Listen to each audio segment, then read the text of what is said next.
For today, I wanted to have a conversation with you about goal setting. And recently, I've been asking this question. Many of you have heard it because we go into this time of year, we start setting goals for 2022.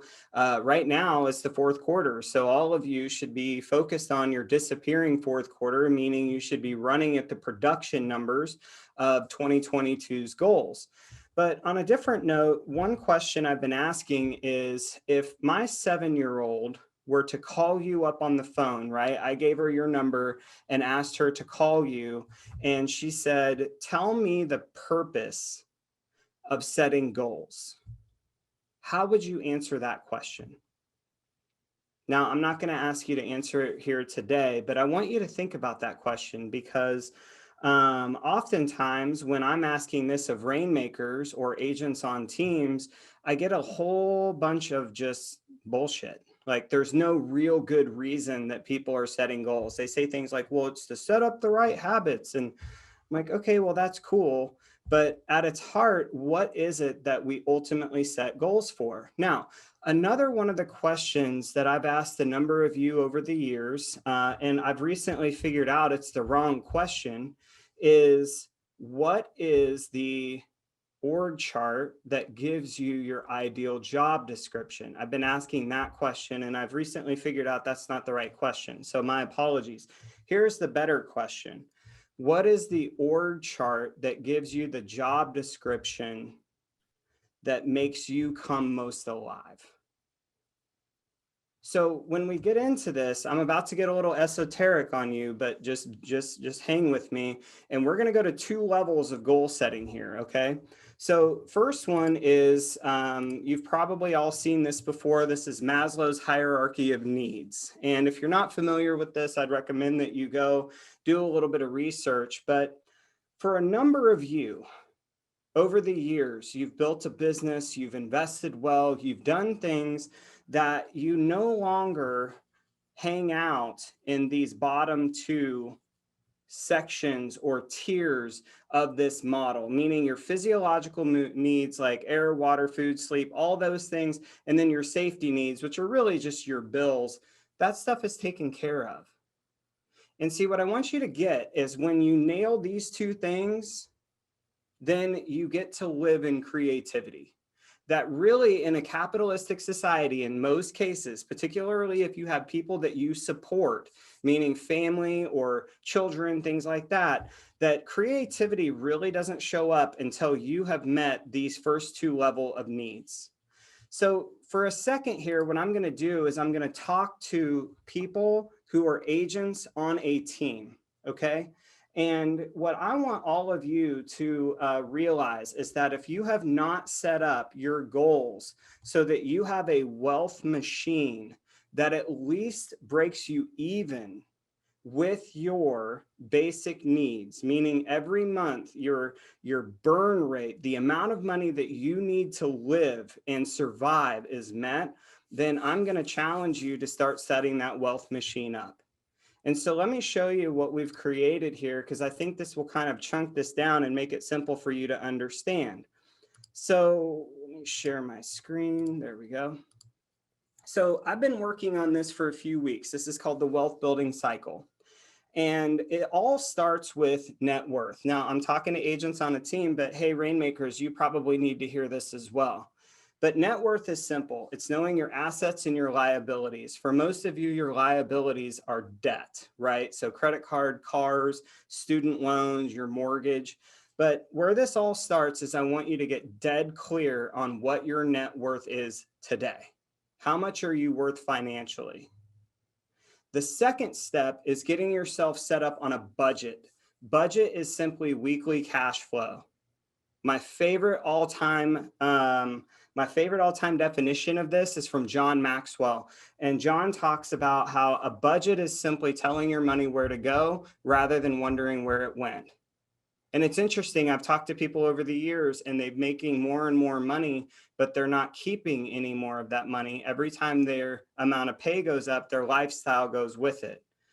Then we move into reserves. Now, again, I'm talking to agents on the team here. This is a conversation that I promise you, your rainmakers are going to start having with you more, but reserves, 3 to 6 months of cash. So if you're looking at how much money does it take for us to live every single month, multiply it by 3 or 6. I prefer 6. And you need that much money in a cash reserve or a money market account, something that you have access to.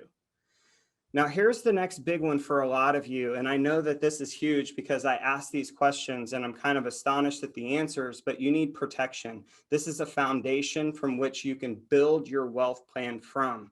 First thing is, do you have health insurance? And if not, do you have a spouse that does?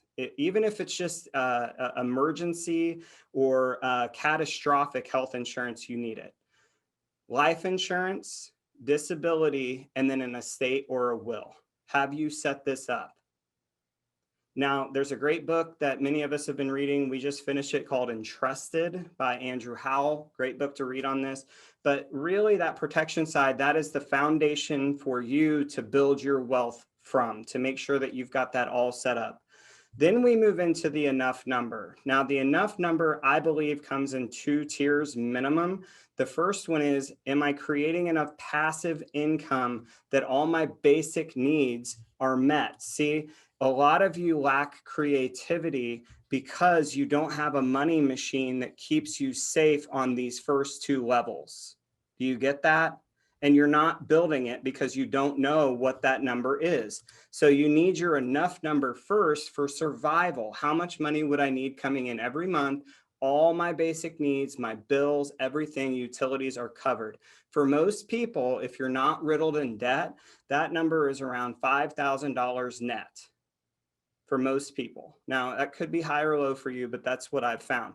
The second number is your lifestyle number. How much money would I need coming in passively every single month in order for me to net the money I want, to have the lifestyle I want? Lifestyle being I can do what I want with who I want, whenever I want, as much as I want. I am optionally employed. Then we move into vehicles, and vehicles are, how are you going to fund that? And we've created this spreadsheet. I'm not going to go through all of it. I will share this with your rainmakers. And for some of them, I've already talked to them about. The other ones, I'll be walking them through it. But one example of this is this Life by Design. Like this person, we had them fill in their information. And again, this is an agent on a team. And this is their monthly living expenses. These are the things that they want to fund in 2022. And then it will break down how many closings this person needs to have, again, on a team with splits with rainmakers and all those things. So they know exactly how many closings they need to have in order to hit their monthly budget and to create their Life by Design. So I said that this was going to come in 2 chunks. Agents on teams, I really want you to start focusing on building wealth, getting out of these first 2 steps so that you can be more creative.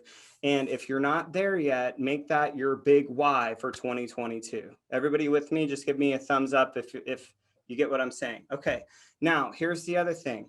Once you get past this, once you've hit that survival number, here's what goal setting becomes about. Like if my 7-year-old walked in and said, Dad, once I'm past survival, once I've got that kind of taken care of, what is goal setting all about? Here's what I think it is. 4 things.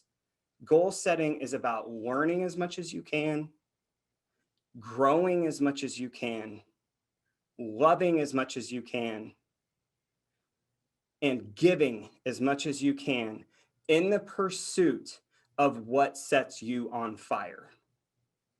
See, there's too many people when you, now look, you're not past the point of survival, you're a 20 something, then you have no net worth, you've got nothing. Look, every entrepreneur has had a 3 to 5 year period where they have to just put their head down and grind. And there's a lot of Instagram heroes that will tell you that you don't have to do that. I'm sorry, it's bullshit. You will put your head down and grind for 3 to 5 years. You're going to have to do that. But once you've done that, and you've done it well, meaning you've set up a money machine that allows you to live in creativity, then all of your opportunities, because we suffer from problems of abundance, not problems of scarcity in our society, all opportunities should be viewed through the lens of qualitative first, then quantitative. Qualitative meaning, does this set me on fire in the pursuit of learning as much as I can, growing as much as I can, loving as much as I can and giving as much as I can. All opportunities should be sorted through the qualitative, then the quantitative. If you haven't built the money machine, then you might have to be quantitative and then qualitative. But I want you to think about goal setting a little bit different. That once you've reached this point where now I've earned the right to be creative with my time and with my life, that it's a spiritual game. And if you go listen to that, many of you received it from me. It was the podcast where Jeff Woods interviews Gary about how he sets goals and the purpose of his goals. The purpose of his goals are self-actualization. It's about how much he can grow as a person, as a spiritual individual having a minor physical experience.